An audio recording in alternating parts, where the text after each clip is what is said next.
Hello friends, good morning and welcome back to my YouTube channel Khushboo ki Duniya blog and happy Sunday to all. तो friends, अभी एक बहुत ही खूबसूरत दिन की शुरुआत हो चुकी है और आज ब्रेकफास्ट में मैं बनाने वाली हूँ चाय और उसके साथ ही मैं बनाऊंगी बन। बिकॉज़ काफ़ी टाइम हो गया था, बहुत टाइम से हम मैक्रोनी, पोहा, चिले और ओट्स तो हम मंडे टू फ्राइडे खाते हैं। तो कल मेरे हस्बैंड बन लेकर आए थे और मैंने सोचा कि आज ये बनाया जाए। और ये बहुत ईजी टू मेक होते हैं, ऐसा इसमें आपको कुछ भी नहीं करना होता है, जस्ट आप इसको काट लें। और कानपुर में तो इसको कैसे खाया जाता है कि मॉर्निंग में जो लोग भी रनिंग के लिए जाते हैं या फिर एक्सरसाइज करते हैं तो बन में मक्खन लगाकर और इसको छाछ के साथ वो खाते हैं, तो वो बहुत ही टेस्टी लगता है। और मैं जब थी तो मैं भी कभी कभी खाती थी, डेली तो नहीं खाती थी। तो इस टाइप का बन होता है, इसमें वाइट वाला मक्खन लगाते हैं जो बिल्कुल फ्रेश होता है और उसके बाद इसको छाछ के साथ में सर्व करते हैं, तो वो भी बहुत ही टेस्टी लगता है। बट मैं इसको खाने वाली हूँ चाय के साथ बिकॉज़ ये हल्का सा मीठा होता है और इसमें मैं लगाऊंगी बटर और उसके साथ ये बहुत ही टेस्टी लगने वाला है। तो इसको मैंने 2 पीसेस में कट करके मैंने इस तरीके से थोड़ा सा मैंने इसको रोस्ट कर लिया है, हल्का सा गोल्डन ब्राउन किया है। और बटर का डब्बा मैंने मॉर्निंग में ही जब मैं सो के उठी थी मैंने बाहर निकाल के रख दिया था ताकि ये हल्का सा मेल्ट हो जाए। और बस नाइफ़ की हेल्प से हम इस तरीके से इसको स्प्रेड आउट कर देंगे पूरे बन में। तो मैं दोनों साइड लगा रही हूँ, आप चाहें तो एक साइड भी लगाएंगे तो भी चलेगा। और बस इस तरह से इसको बंद कर देंगे। तो देखिए चेरी वाला बन हमारा तैयार है और इसे हम खाएंगे चाय के साथ। तो फ्रेंड्स, आप भी आइए, आप भी मेरे साथ ब्रेकफास्ट कीजिए। तो फ्रेंड्स, अभी मेरा ब्रेकफास्ट तो हो गया है और आज करनी है घर की डीप क्लीनिंग। तो मेरे जितने भी इंडोर प्लांट्स हैं, जैसे मैंने जो भी स्नेक प्लांट रखे हुए हैं और मनी प्लांट, मैं इनको आज निकाल रही हूँ घर से बाहर नहीं, मतलब बालकनी में। क्योंकि लाख ये इंडोर हैं बट प्लांट तो प्लांट होता है, उसको बाहर जो भी नेचुरल एयर है, सनलाइट है, ये सारी चीज़ें तो इनको भी चाहिए होती हैं। तो मैं कोशिश करती हूँ कि मैं सैटरडे या संडे में से किसी एक दिन मैं इनको बाहर निकाल के रख दूँ। और क्योंकि ये अंदर थे तो जब भी हम झाड़ू वगैरह लगाते हैं तो इनकी लीफ के ऊपर डस्ट आ जाती है, जो कि अंदर तो इतनी पता नहीं चलती है। तो आज मैंने इनको बाहर निकाला है और मैं इस पर इस तरीके से पानी में स्प्रे कर रही हूँ, क्योंकि इनको ज़्यादा पानी इनको नहीं दिया जाता है। तो इसलिए मैं इस तरीके से स्प्रे बॉटल से स्प्रे करूँगी ताकि जितनी भी डस्ट है वो सारी धुल जाए। और विंटर्स में मैं इनकी केयर कैसे करती हूँ कि थोड़ा सा पानी ले लिया और उसमें 1-2 ड्रॉप नीम ऑयल की डाल ली और किसी भी कॉटन के कपड़े से थोड़ा सा उसमें लगाकर और इस तरीके से मैं इनको पोंछ देती हूँ। क्योंकि सर्दियों में तो मैं पानी इनको हफ्ते या 15 दिन में मैं बिल्कुल थोड़ा सा देती हूँ, क्योंकि उस टाइम पर धूप वगैरह होती नहीं है तो इनके गलने के चांसेस होते हैं। बट क्योंकि अभी 1-2 दिन से धूप निकली हुई है तो आज मैंने इनको बाहर निकाला है कि मैं इस तरीके से इनको वॉश कर दूं जो भी इनकी लीव्स हैं, और 1 से 2 दिन मैं इनको बाहर रखूंगी और फिर मंडे मैं इनको अंदर कर लूँगी। तो बस देखिए इस तरीके से पानी हम इसमें स्प्रे कर देंगे और पानी स्प्रे करने के बाद में तो ये बहुत ही हैप्पी हो जाते हैं। तो अभी मैं काफ़ी दिनों बाद वैसे इसमें स्प्रे कर रही हूँ क्योंकि इसके ऊपर धूल आ गई थी, तो इसलिए मैं इनको कर रही हूँ। बाकी के जो भी और भी मेरे प्लांट्स हैं मैं उनको भी आज स्प्रे कर देती हूँ, क्योंकि वो भी बेचारे देख रहे हैं कि शायद आज हमें भी नहलाया जाएगा। तो अभी प्लांट्स को तो मैंने पानी वगैरह स्प्रे कर दिया है और अभी मैं आ गई हूँ अपने बेडरूम में। तो आज टर्न है बेडशीट चेंज करने का। तो अभी मैंने बेडशीट तो हटा दी है और बस ये सारे काम शुरू करने से पहले मैं सबसे पहले क्लीन करूँगी अपना किचन, क्योंकि किचन क्लीन हो जाएगा फिर उसके बाद सारे काम आराम से हो जाएंगे। बिकॉज़ किचन गंदा रहता है तो मुझे बहुत अजीब सा लगता है। तो ये कुछ धुले हुए बर्तन हैं, जस्ट इनको मैं लगा दूँगी। और अभी किचन वैसे इतना गंदा तो नहीं है, मॉर्निंग में जो भी मैंने ब्रेकफास्ट वगैरह बनाया था तो बस वही सारे थोड़े से बर्तन थे और इसके अलावा अभी लंच तो बना नहीं है। तो बस ब्रेकफास्ट वाले जो बर्तन हैं वही मैं धुलूँगी, उसके बाद मैं किचन को कर दूँगी क्लीन। स्लैब मैं पूरा क्लीन कर दूँगी, बाकी के जो नीचे मेरे कबर्ड वगैरह हैं वो जब मैं डस्टिंग करूँगी तो उस टाइम पे मैं उनको क्लीन करूँगी। क्योंकि किचन जो है वो मेरे मेन डोर के बिल्कुल सामने है, तो अगर कभी भी कोई भी आता है तो वो डोर ओपन होता है तो सबसे पहले फ्रंट पे किचन ही आता है। तो मैं मेक श्योर करती हूँ कि किचन मेरा ऑल द टाइम मेरा क्लीन रहे।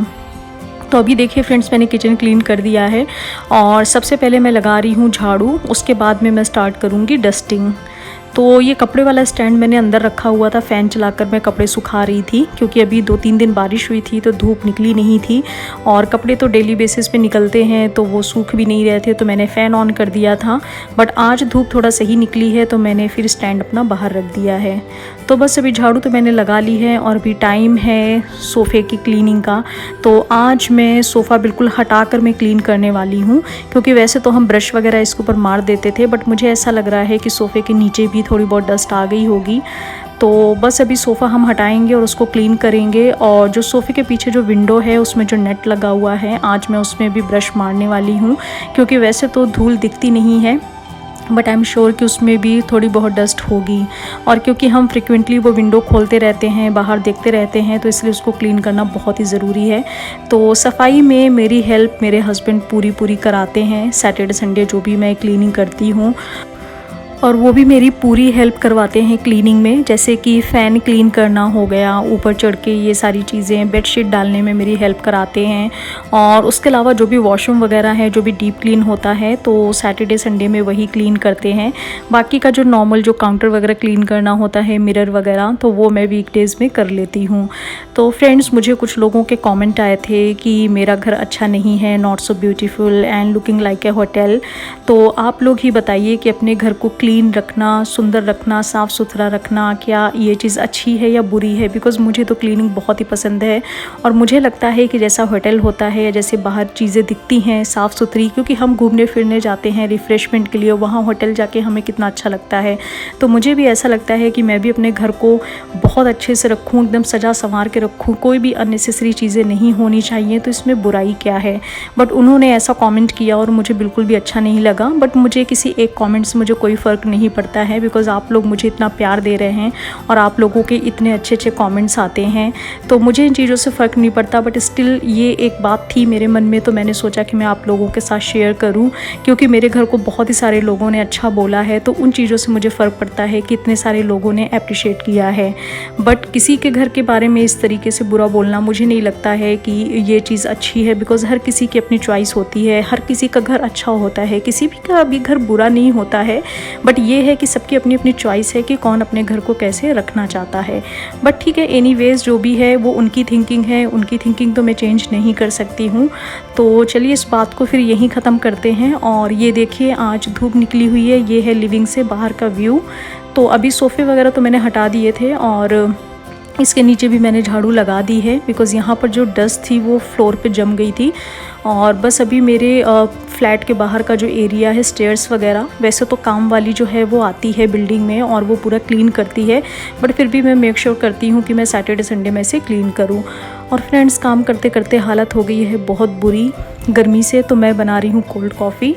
और बीच में एक थोड़ा सा ब्रेक चाहिए होता है, बिकॉज़ मॉर्निंग में हमने ब्रेकफास्ट किया था और उसके बाद से हम सफाई कर रहे हैं, तो काफ़ी टाइम भी हो गया है। तो अभी पियेंगे कोल्ड कॉफ़ी, थोड़ा सा रिफ़्रेशमेंट, थोड़ा अच्छा फ़ील होगा, देन उसके बाद में दोबारा से स्टार्ट करेंगे काम।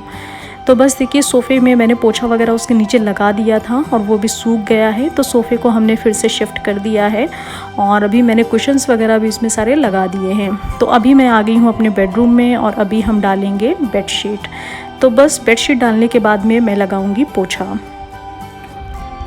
तो फ्रेंड्स, आप लोगों को मेरा व्लॉग कैसा लगा प्लीज़ मुझे कमेंट सेक्शन में बताएं और मेरी वीडियो को लाइक करें, शेयर करें और मेरे चैनल को सब्सक्राइब करें। साथ में जो बेल बटन होता है आप उसको भी प्रेस कर सकते हैं ताकि मेरे आने वाली वीडियोस की नोटिफिकेशंस आपको मिलती रहे। तो बस अभी पिलो कवर वगैरह मैंने तो डाल दिया है, अब मैं इसके हेडर के ऊपर करूँगी थोड़ी सी डस्टिंग। और मेरा जो मैट्रेस है, मैं इसको इस तरीके से हर हफ्ते मैं इसे पलट देती हूँ, ताकि क्योंकि जब हम लेटते हैं तो वो थोड़ा सा प्रेस हो जाता है, तो अगर हम पलट देते हैं तो वो बराबर हो जाता है। तो देखिए, मेरे हस्बैंड कर रहे हैं बेडशीट डालने में मेरी पूरी हेल्प और इस तरीके से बेड फटाफट बन जाता है। और इस तरीके से बेड बनाना मैंने उन्हीं से ही सीखा है, बिकॉज़ मैं पहले ऐसे नहीं बनाती थी, बट उन्होंने मुझे सिखाया है कि बेड को इस तरीके से बनाना चाहिए। और आज हम ट्राई कर रहे हैं क्विल्ट को डालने का कुछ डिफरेंट तरीका। तो अभी बस हम वही देख रहे हैं कि किस तरीके से और कैसे नए तरीके से इसको डाला जा सकता है ताकि देखने में सुंदर लगे। तो देखिए फ्रेंड्स, मेरा बेडरूम तो हो गया है बिल्कुल रेडी और आप बताइए कि आपको ये कैसा लगा।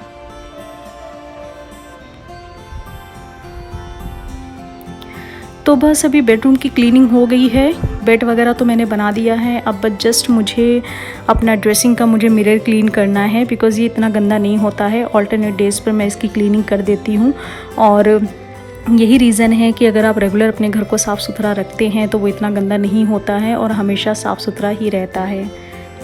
क्योंकि अगर आप रेगुलर क्लीनिंग नहीं करेंगे तो जो गंदगी होती है वो धीरे धीरे करके इकट्ठी रहती है। फिर जब किसी एक दिन आप शुरू करते हैं तो फिर उसको साफ़ करने में बहुत ही टाइम लगता है। तो यही रीज़न है कि अभी काम भी मेरा फटाफट कंप्लीट हो जाएगा और अभी टाइम हो रहा है 12 बज रहे हैं और बस अब जस्ट मुझे डस्टिंग करनी है एंड उसके बाद मुझे पोछा लगाना है। देन उसके बाद मैं लंच में अभी डिसाइड नहीं किया है कि अभी क्या बनेगा, बट आज सोच रहे हैं कि कुछ हल्का फुल्का बना लें। लाइक मूंग दाल खिचड़ी मैं बनाने के लिए सोच रही हूँ और उसे खाएंगे दही के साथ, बिकॉज़ काफ़ी टाइम हो गया है। और रात को जो हमारा प्लान है वो है पिज़्ज़ा खाने का और उसकी तैयारी भी मैंने पहले से पूरी कर ली है। इसलिए दिन में हम कोशिश कर रहे हैं कि हम मूंग दाल खिचड़ी खाएं, क्योंकि रात को हमें खाना है पिज़्ज़ा। तो बस अभी मैं आ गई हूँ अपने किचन में। तो किचन तो मेरा पूरा क्लीन है, जस्ट मुझे फ्रिज में ही मुझे इसकी क्लीनिंग करनी है। और इसके अलावा जो कबर्ड हैं, कबर्ड तो मैं सैटरडे संडे में ही इस तरीके से बाहर में मार देती हूँ, बिकॉज़ इतना गंदा बिल्कुल भी नहीं होता है। और खाना बनाते समय मैं बहुत ही ध्यान रखती हूँ कि मेरी जो भी चीज़ें हैं वो ज़्यादा गंदी ना हों और साफ़ सुथरी ही रहें। तो बस देखिए फ्रेंड, अभी किचन भी मेरा हो गया है बिल्कुल क्लीन और हम दोनों लोगों ने मिलके कितना फटाफट सारे काम हमने ख़त्म कर लिए हैं। क्योंकि अगर मैं अकेले करती तो शायद बहुत टाइम लगता, लेकिन मेरे हस्बैंड मेरी बहुत हेल्प करते हैं काम कराने में और सैटरडे संडे वो मेरी पूरी हेल्प करते हैं। तो बस अभी ये कुछ मेरे पास में डेकोरेटिव आइटम हैं जिनको मैं इनकी डस्टिंग कर रही हूँ और बाकी के भी बहुत सारे ऐसे आइटम हैं जो कि अभी मैंने कार्टन में ही बंद करके रखे हुए हैं। जब इंटीरियर होगा तब उनको खोलेंगे और तब उनको डेकोरेट करेंगे। तो ये है मेरे गेस्ट वाले वॉशरूम का मिरर और मैं इसको कर रही हूँ क्लीन, बिकॉज़ ये वॉशरूम हम इतना यूज़ करते नहीं हैं, लेकिन फिर भी कभी हैंड वॉश वगैरह किया तो उससे थोड़े बहुत छींटे आ जाते हैं। और इसके अलावा ये विंडो जो है ये खुली रहती है, बिकॉज़ मेरी प्लांट्स की वजह से मैंने प्लांट्स यहाँ रखे हैं, इसलिए इनको थोड़ा वेंटिलेशन मिलता रहे। तो इसलिए हल्की फुल्की डस्ट आती है तो इसको भी हम वीकेंड पे ही क्लीन कर देते हैं। और ये देखिए मनी प्लांट में कितनी प्यारी रूट्स आई हुई हैं। तो मनी प्लांट तो मेरे बहुत ही यहाँ पर हैप्पी हैं और ये बहुत ही अच्छे चल रहे हैं। प्लांट्स की रूट्स को देख के ही लग रहा है कि प्लांट्स कितना ज़्यादा हैप्पी है और इसमें बहुत सारी नई नई पत्तियाँ आना भी स्टार्ट हो गई हैं और मैं बहुत ही खुश हूँ। और जल्दी से मेरे घर का इंटीरियर हो, फिर ये जो स्लैब है यहाँ पर मैं पूरे के पूरे मैं प्लांट्स लगाने वाली हूँ एंड टू एंड, और जितना भी सामान है वहाँ का वो सारा मैं हटा दूँगी। तो फ्रेंड्स, अभी डस्टिंग तो मेरी हो गई है, अब बस जस्ट मैं लगाऊँगी फटाफट में पोछा एंड उसके बाद फिर मैं बनाऊँगी अपना लंच। तो आप देख सकते हैं कि इतना फटाफट काम कंप्लीट हो गया है और अभी आधा दिन पूरा दिन हमारे पास बचा हुआ एंजॉय करने के लिए। और ये देखिए पीछे कुछ आए हैं बंदर के छोटे छोटे से क्यूट से बेबी और ये देखने में बहुत ही प्यारे लग रहे थे। तो मेरे पास में जो ब्रेड पड़ी हुई थी वो ब्रेड मैंने इनको दी। एक ब्रेड मैंने दिया था, उसके 3 पीसेस करके ये फटाफट खा गए। फिर उसके पास में मेरे पास थोड़े से राइस भी पड़े थे तो वो भी मैंने इनको गोले बना के फेंके तो वो भी इन्होंने खा लिए और मुझे बहुत ही अच्छा लगा। बिकॉज़ जब भी आप एनिमल्स को ऐसा कुछ देते हैं और अगर वो खा लेते हैं तो इससे ज़्यादा खुशी तो मुझे तो नहीं लगता कि इससे ज़्यादा खुशी कुछ होती है। तो फ्रेंड्स, फिर इस ब्लॉग को यहीं पर ही ख़त्म करते हैं और मिलते हैं नेक्स्ट व्लॉग में। तब तक आप लोग भी अपना ध्यान रखें, पेड़ पौधे ज़रूर से ज़रूर लगाएं, अगर नहीं लगा सकते हैं तो जो भी हैं उनको बचाएं और जीवों पे दया करें और अपना ध्यान रखें। Bye bye friends, take care.